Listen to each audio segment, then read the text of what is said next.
Jeff Rosenberg, to you first. I need to know right off the bat, do you expect an October move?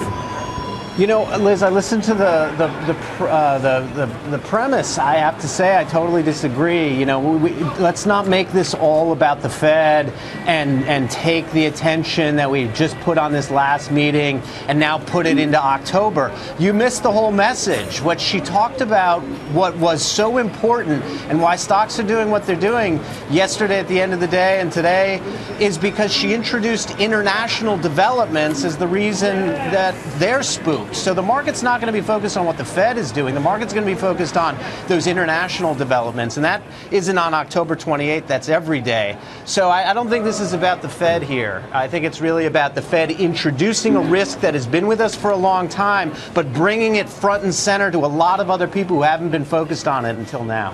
I really hear what you're saying, but I have to ask you, John Corpino, do you agree with Jeff? Because, you know, all of those headlines she talked about it, you know, he mentioned, quote, introducing all of these problems.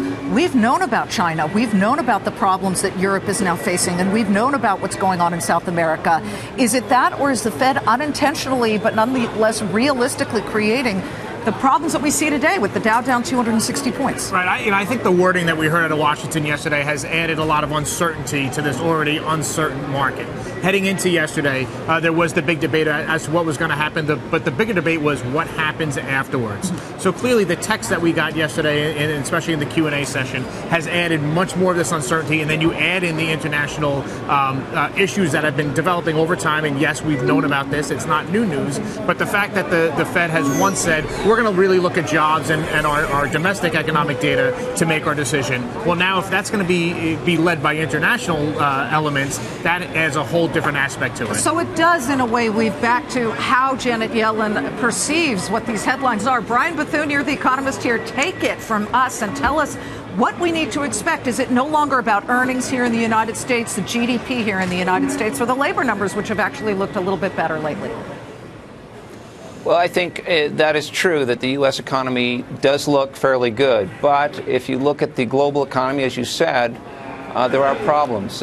Growth is weak. The export markets are not doing well. But on top of that, and this is a point that is relatively new, is that the U.S. dollar has resurged up to a new record high. So big companies that are based in the U.S., that's GE, Boeing, John Deere, Caterpillar, that are selling their equipment overseas, not only have weak overseas markets, but also an extremely high U.S. dollar. So this is putting downward pressure on their pricing and on their sales. So that's feeding back. It'll feed back to the U.S. economy, and we'll see more of that in the next couple of months. I think we'll see weak growth in the third quarter, so that will not play well into the October meeting, and I think the Fed will sit again at the end of October. Yeah, and Janet Yellen did bring up the strong dollar. And for the retail investor, Chris Robinson, who's watching the pits and what you guys do in Chicago and here at the New York Stock Exchange, where's the money flow been in these last several hours? Because it looks like the bears have firm control here. Well, yeah, I think the bigger thing is look at the 10-year, the 2-year, 10-year, and 30-year bond futures. They've gone straight up. That the market's anticipating that the interest rates are going to go lower or stay pat. That's the key. Now, to see the correction that we've had in the stock market, I know people get excited about 200 points, 300 points. We're still right around a 10% correction off the record high. If 200 or 300 points bothers you, I mean, imagine what happens if we have a correction of another 10% and go down to 14.5. So if you're a retail investor, if you're worried about that, I think you've got to make sure that you've got some plan for that. I think a lot of people are looking for that as an opportunity to buy. If you're really concerned that you don't want to own stocks, then you need to do some risk management. And that's really what we're here to do. You know, buy yourself some S&P puts if you're worried about, the market really going lower. But the big thing you've got to watch is, and he said it earlier, the U.S. dollar and also the bond market. The bond market has spoke.